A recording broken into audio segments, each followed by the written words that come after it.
मातृशक्ति, धर्म प्रेमी सज्जनों, चाणक्य नीति 52वीं कक्षा 8वें अध्याय का अवलोकन हम कर रहे हैं। आचार्य चाणक्य ने कहा, शांति तुल्यम तपो न अस्ति, न संतोषात् परम सुखम, न तृष्णायाः परो व्याधिर, न च धर्मो दया परः। कहते हैं, शांति के समान कोई और तप नहीं होता। शांति जिन कार्यों से मिल जाए वही कार्य सबसे बड़ा तप हो जाता है, और जिन कार्यों को करके शांति चली जाए व्यक्ति का मन चंचल हो जाता है, विचलित हो जाता है, वे कार्य तप नहीं होते। तो शांति तुल्यम तपो नास्ति, शांति के समान अन्य कोई तप नहीं है। न संतोषात् परम सुखम, और संतोष से श्रेष्ठ कोई और दूसरा सुख नहीं है। व्यक्ति बहुत सारे सुखों की खोज में लगा रहता है और अलग अलग सुख को प्राप्त करने के लिए साधनों को अपनाता है, और जब व्यक्ति उस सुख को प्राप्त होता है तो अंदर से कुछ कमी भी महसूस होती रहती है। किसी को संतान नहीं मिल रही थी और संतान की बड़ी इच्छा थी कि बच्चा पैदा हो जाए, संतान पैदा हो जाए, और 15-20 साल के बाद यदि संतान पैदा हो जाती है तो सुख बहुत मिलता है। वो कितना भी बड़ा सुख लगता हो, लेकिन वहां भी कमी सी महसूस होती रहेगी। व्यक्ति धन को चाहता है और धन है नहीं, और धन को चाहते चाहते कभी धन मिल गया, सुख तो मिलेगा लेकिन फिर भी वहां कमी दिखाई देगी।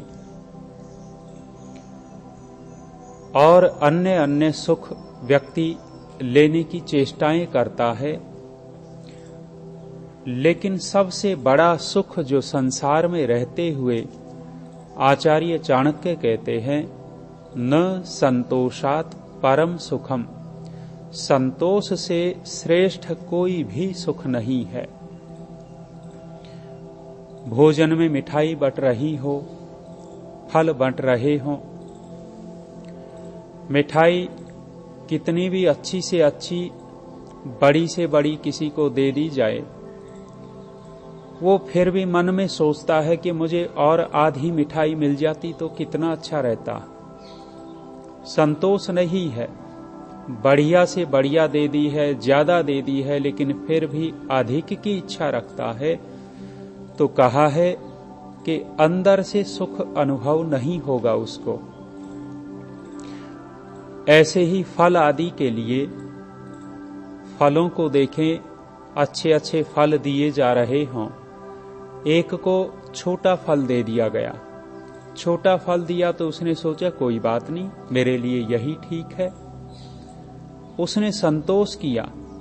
और एक को बड़ा फल मिला है और बड़ा फल मिलने के बाद भी अधिक की इच्छा रखता है, तो उसको सुख नहीं मिलेगा। वो छोटे फल में जिसने संतोष कर लिया, जो सुख वो ले सकता है दूसरा नहीं ले पाएगा। तो संतोष दुनिया का सर्वोत्तम सुख है, श्रेष्ठ सुख है। साथ साथ ये भी सोचना चाहिए कि आलस्य, प्रमाद, निठल्ला बैठ करके कोई कहे कि हम तो संतोषी हैं जी, हमें कोई जरूरत नहीं है, वे लोग निकम्मे हैं, उनका संतोष वंतोष कुछ नहीं है, वो तो निकम्मेपन में, निठल्लेपन में, आलसीपन में पड़े हुए हैं, संतोष के कारण नहीं पड़े। ऋषियों का जो संतोष है वो पुरुषार्थ करने के बाद जो प्राप्ति हो उसमें अपने आत्मा को तुष्ट कर लेना, ये संतोष है। और कहते हैं, न तृष्णायाः परो व्याधि, और इच्छा से बढ़कर के कोई बड़ा रोग नहीं है।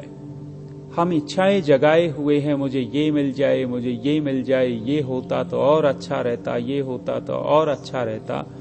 तो आचार्य चाणक्य कहते हैं कि ये बहुत बड़ा रोग है। कितने बड़े बड़े घर मकान वाले लोग हैं, अंबानी जैसे परिवार, बिड़ला, टाटा बड़े धनी लोगों में गिने जाते हैं और भी बहुत धनी होंगे। इनसे पूछ करके देखें कि भाई कुछ और इच्छा है या बहुत हो गया, तो इनकी इच्छाएं कम नहीं मिलेंगी। इच्छाओं की लिस्ट बनेगी तो बहुत बड़ी सूची मिलेगी। जहां बार बार अनेक अनेक इच्छाएं व्यक्ति करता है तो समझे कि बहुत बड़ा रोग अपने अंदर लगाए हुए है। इच्छा करनी होती है, आवश्यकता और इच्छा में अंतर है। सद इच्छाएं, धर्म पूर्वक इच्छाएं, विद्या पूर्वक इच्छा, समझदारी पूर्वक इच्छा चलती है, इच्छा करनी होती है। लेकिन हम अधर्म पूर्वक, अज्ञानता पूर्वक, मूर्खता से इच्छाएं करने लग जाएं, कभी भी इच्छा पूरी नहीं हो सकती। हम इच्छा कर लेवे कि ताजमहल मलारना चौड़ में हो जाना चाहिए, हो जाएगा क्या? मूर्खता की इच्छा है। कोई कहने लग जाए कि भारत की राजधानी वाशिंगटन हो जाए, इच्छा करने से क्या होने वाला है? नहीं हो पाएगी, नहीं है। तो जो व्यर्थ की इच्छाएं, धर्मपूर्वक, मूर्खतापूर्ण, अज्ञानतापूर्ण इच्छाएं हैं, वो नहीं करनी होती। और जब व्यक्ति ऐसे करता है तो महारोग में फंसता चला जाता है। आवश्यकता और इच्छा में अंतर ये है कि आवश्यकता की तो पूर्ति हो जाती है, आवश्यकता की व्यक्ति पूर्ति कर सकता है, लेकिन इच्छाओं की पूर्ति कभी भी नहीं कर सकता। आवश्यकताएं व्यक्ति की बहुत सीमित होती हैं, लेकिन इच्छाएं, इनकी कोई सीमा नहीं है। इच्छाएं अनंत होती हैं। आवश्यकता है भोजन करना, भूख लगी, आवश्यकता पड़ी कि भोजन करना चाहिए, भूख मिटानी है तो भोजन की आवश्यकता है। लेकिन इच्छा कर लेवे कि मुझे भोजन में रसगुल्ले मिलने चाहिए, मिठाइयां मिलनी चाहिए, फल मिलने चाहिए, ये मिले वो मिले, अनेक सारी इच्छाएं कर लेवे और सोचे कि वे पोषण भोजन परोसने वाला भी कोई और न हो, घरवाली न हो, और दूसरी दूसरी अप्सराएं आकर के मेरे को भोजन परोसें। इच्छाएं जगा लेगा व्यक्ति, रोग में फंसेगा। तो आचार्य चाणक्य कहते हैं कि इच्छा से बढ़ करके कोई और बड़ा रोग नहीं है। जो व्यर्थ की इच्छा पाल करके रहते हैं वे मानसिक रोगी हैं। और कहा है न च धर्मो दया परः, और दया से बढ़कर के कोई धर्म नहीं है। अर्थात अहिंसा परमो धर्मः। ये जो वाक्य है अहिंसा परमो धर्मः, प्राणियों को न सताना मन से, शरीर से, वाणी से, ये परम धर्म है। लेकिन हिंसा धर्मः तथा परः, उसी श्लोक के अंदर ये भी बात कही गई है कि हिंसा इससे भी बड़ा धर्म है। अहिंसा परमो धर्मः कह करके फिर अगला वाक्य ऋषि ने लिख दिया, हिंसा करना भी और बड़ा धर्म हो गया। कब हो गया?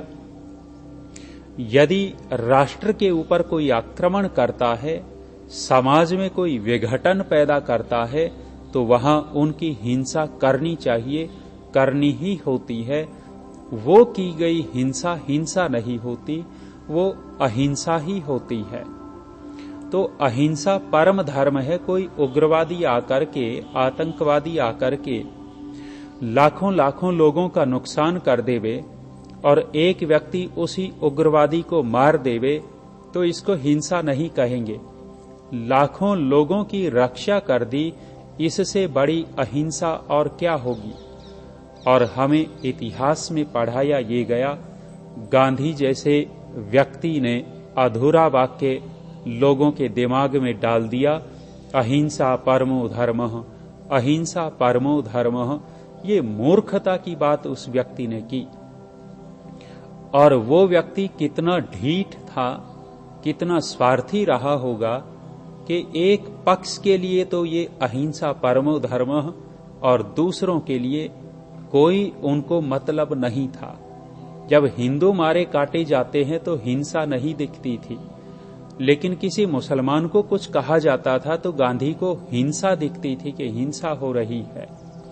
जब अंग्रेजों को भगाने के लिए प्रतिकार किया जाता था तो गांधी कहता था हिंसा पूर्वक हमें स्वराज्य नहीं चाहिए।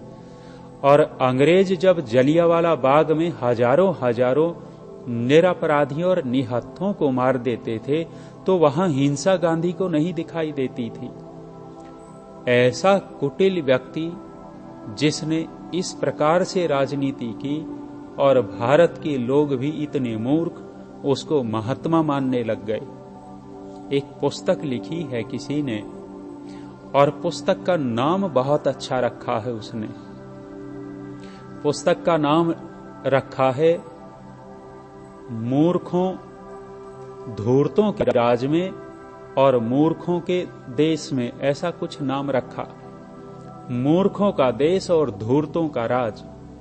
गांधी जैसा बड़ा धूर्त व्यक्ति और दूसरा उस समय का दिखाई नहीं देगा। कुटिल व्यक्ति वो बात करता था मांस न खाने की, शराबबंदी की बात करता था, लेकिन गांधी का सबसे बड़ा चेला नेहरू था। गांधी जीवन भर नेहरू की शराब नहीं छुड़वा पाया, सिगरेट नहीं छुड़वा पाया, गांधी नेहरू का मांस खाना नहीं छुड़वा पाया। दुनिया के लिए उपदेश था लेकिन अपने साथ में रहने वाले का ही वो सुधार नहीं कर पाया। और गांधी ने तो अपने बच्चों का भी लालन पोषण नहीं किया। भरण पोषण गांधी ने जीवन भर अपने बच्चों का नहीं किया। अंत में उन्हीं के बच्चे कह रहे हैं कि यदि हमारे पिताजी हमारा कुछ ध्यान रखते तो हम भी कुछ श्रेष्ठ बन जाते। गांधी का बड़ा लड़का हीरालाल तो मुसलमान बन गया था और गांधी को उसमें भी कोई आपत्ति नहीं थी। मुसलमान बन गया तो बन गया। और जब मुसलमान बन करके गांधी के हीरालाल बड़े लड़के ने जो दुष्कर्म किए, अपनी बेटी के साथ दुष्कर्म किया, और जब हीरालाल ने अपनी बेटी के साथ दुष्कर्म किया, लड़की ने अपने दादा को पत्र लिखा था, गांधी को पत्र लिखा कि मेरे साथ इस प्रकार का व्यवहार हुआ। गांधी क्या कहता है कि ये तो उसने तो इस्लाम अपना लिया और इस्लाम में सारी चीजें कबूल हैं, सारी चीजें उनके लिए धर्म है, मैं इसमें कुछ नहीं कर सकता। उस समय कस्तूरबा माँ विचलित हो गई थी, बड़ी दुखी हुई अपनी पोती का पत्र पढ़ करके। और जब पोती का पत्र पढ़ा तो वापस हीरालाल को पत्र लिखा था, निर्लज ये कर क्या रहा है। और माता कस्तूरबा के अंदर टीस थी कि मेरा बेटा मुसलमान न बने। माता कस्तूरबा मुंबई में गई और मुंबई में उस समय के जो आर्य समाज के मुख्य व्यक्ति थे उनके घर पर जाकर के धरना दे दिया और उनको कहा था कि मेरे बेटे को मुसलमान से फिर से हिंदू बनवा दो। आर्य समाज के जो मुख्य व्यक्ति थे उन्होंने विद्वानों से सलाह की, बड़ी युक्तियां निकाली और युक्ति निकाल करके हीरालाल को फिर से हिंदू बनाया था। मुसलमानों से निकाल करके गांधी के लड़के को हिंदू बनाने वाला आर्य समाज है। गांधी कुटिल और चालाक बहुत था, धूर्त बहुत था। यदि उस समय का पूरे इतिहास का अवलोकन करेंगे तो देखेंगे कि उनकी कितनी मूर्खतापूर्ण बातें थी। असहयोग आंदोलन शुरू कर दिया और जब गांधी ने असहयोग आंदोलन शुरू किया था, अंग्रेजों का सहयोग नहीं करेंगे, अंग्रेजों का कपड़ा नहीं पहनेंगे, अंग्रेजों के स्कूल में नहीं पढ़ेंगे, अंग्रेजों की नौकरी नहीं करेंगे। हजारों हजारों नौजवानों ने नौकरियां छोड़ दी, कॉलेज छोड़ दिए, पढ़ाई छोड़ दी और गांधी के साथ हो लिए। और उस धूर्त व्यक्ति ने बीच में ही आंदोलन बंद कर दिया। जितने आंदोलन किए, एक भी आंदोलन गांधी ने अपने जीवन काल में पूरा नहीं किया। जब बीच में ही छोड़ दिया तो हजारों हजारों नौजवान जो थे जिन्होंने पढ़ाई छोड़ दी थी, कॉलेज छोड़ दिया, नौकरियां छोड़ दी थी, वे दिशाहीन हो गए कि अब जाए तो जाए कहां। एक आशा लेकर के गांधी के साथ जुड़े थे कि असहयोग आंदोलन से देश स्वतंत्र होगा और हमारा आगे का भविष्य ठीक रहेगा, लेकिन लाखों लोगों का भविष्य अंधकार में उस समय गांधी डालने वाला था। और कहते हैं कि जब भगत सिंह को फांसी की सजा सुनाई गई थी, अंग्रेज लेखक लिखता है कि यदि गांधी कह देता तो भगत सिंह को फांसी नहीं होती। वही अंग्रेज लिखता है कि इतना उतावलापन भगत सिंह को फांसी देने में अंग्रेज सरकार नहीं कर रही थी, जितना उतावला गांधी था कि भगत सिंह को जल्दी से जल्दी फांसी लग जाए। ये कैसा अहिंसक व्यक्ति था। अहिंसा परमो धर्मः नारा दे दिया, लेकिन अंदर से कितना क्रूर आदमी रहा होगा। केवल और केवल मुस्लिम परस्त, अंग्रेज परस्त आदमी को आज नोटों के ऊपर छाप रखा है, नोटों पर छाप करके भगवान बना रखा है। किसी उपदेशक ने कहा था कि जी ये तो बहुत अच्छा कर दिया, नोट पे छाप दिया। क्यों? क्योंकि दुनिया भर का थूक इसके मुंह पर ही लगाया जाता है, चाट चाट करके। अपना अपना दृष्टिकोण है, लेकिन इस व्यक्ति ने अहिंसा का जो स्वरूप था वो बहुत गलत स्वरूप रखा।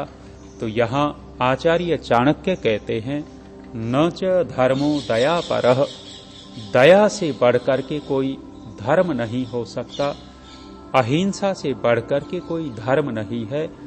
और अहिंसा उसको कहते हैं जो हजारों हजारों की रक्षा जिससे होती हो, वो अहिंसा है। हमारे जो सैनिक हैं ये अहिंसक हैं, लाखों लाखों लोगों की रक्षा के लिए सीमा पर खड़े हुए हैं, उग्रवादियों को रोकते हैं। ये सेना बड़ी अहिंसक हुई और गांधी जैसा बड़ा हिंसक हमें दिखाई देता है। तो आचार्य चाणक्य का ये उपदेश। ओम शांति।